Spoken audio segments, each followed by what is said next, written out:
Hello everyone, this is Kaiza, a manager from Time Dive Tournaments. In this series, we'll go through the concept of the game along with some basic information of the controls, operatives, and maps from the game to start the game off a little less newbie. Beginning with the concept and basic controls in this episode. Let's get started, shall we?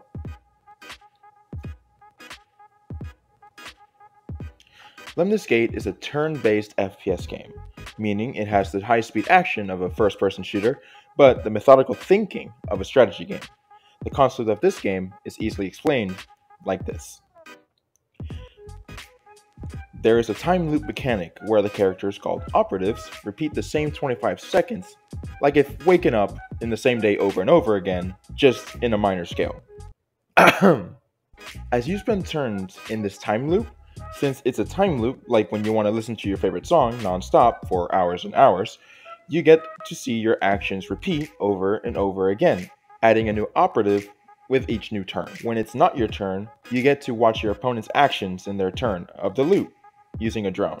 The drone helps you scout out new strategies and opportunities and make them happen on your next turn. Striker killed your Capitan? You can mark the Capitan to give her a protection orb with Carl in a future turn. A rush speed by too fast? You can mark the area he zips past by and place a mine beforehand to stop him in his tracks. More information of the drone will be after the operatives, as I view the drone as intricate as an operative itself.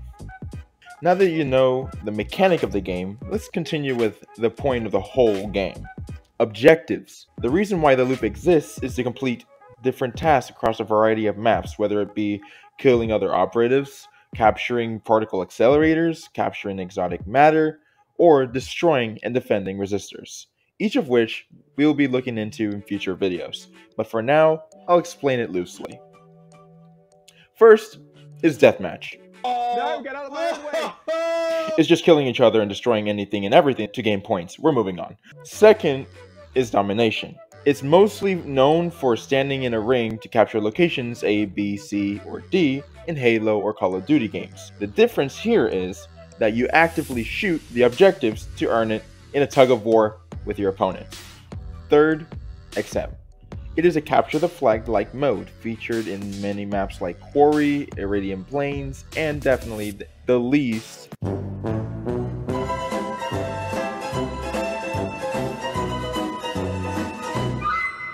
Lastly, but not leastly, is Seek and Destroy. In this search and destroy type mode, instead of planting bombs, you shoot the bombs as the attacker. The defender already knows what to do. The operatives will be in separate videos, and I'll make in-depth videos for each individual operative moving forward. Don't fret, my child. Now that you know the concept of the game, I'll leave a little time for you to rewind and watch this part as much as you want before moving to part 2. The basic controls of the game. Let's move on. Welcome to the basic controls part of this series, if you decided to watch the whole thing to get here, or clicked on the timestamp below. This is the basic control mechanics of the game that everyone in FPS should know and will greatly improve your gameplay in Lemnis Gate. Whether you play controller or mouse and keyboard, these mechanics are made to be simple and that everyone can use. So let's start with the easiest one, the slide jump. In Lemnis Gate, operatives can sprint, slide, and jump separately, but when you mix them together like a mad scientist, your end result is that you travel further distances to get to where you want to be. But you also sacrifice your peripheral focus most of the time while doing it, like a tunnel vision. You go so fast, you might miss an enemy mine placement or fall into the endless void of tectonic wells. The way to do this on controller would be clicking the left stick, holding down B or circle, and then pressing A or X, depending on which controller you're using. On keyboard, it's holding down the shift key, then control key, and finally the spacebar.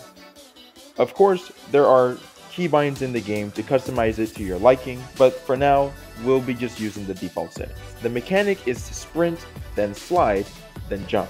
The next mechanic would be the large jump pad leap, which is to simply crouch in the air by pressing Control for mouse and keyboard, or B/circle for control, before falling onto a jump pad. As you crouch in the air, your operative falls faster, gaining more speed as you hit the jump pad, making you jump higher. But be careful, as you will also fall just as fast. These jumps are good for getting on the roofs faster, escape a shot from a striker, or just because it just lets you get into the action faster, since, you know, time is of the essence here.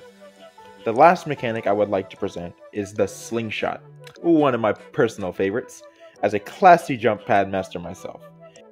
In all seriousness, this mechanic can be easily done when you mix a sprint, slide, and a jump pad. It's literally a hop, skip, and a jump to your next location. Why do I do this to myself? As you have heard from the first basic mechanic just earlier, you press the following buttons for this to work. You tap/hold the shift key, then control key to finally let yourself on top of a jump pad and watch yourself fly.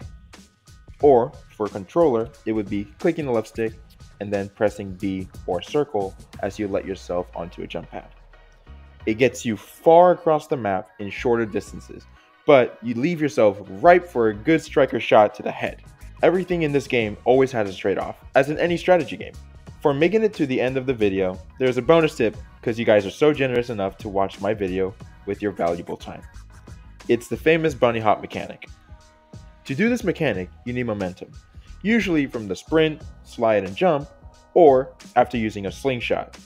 For the slide jump, you need to continue pressing the jump button as you hit the ground to continue moving using the momentum that you've already built up. But after using the slide jump on the jump pad, my preferred method, in my opinion, you only need to press it once you reach the ground. And it gets you farther than any slide and jump. And that's all that I got for this first video guide to the basics of Lemnis Gate. You're welcome. Next video will be covering the operatives individually in depth, starting with Capitan. Hope to see you on the loop soon. Thanks for watching.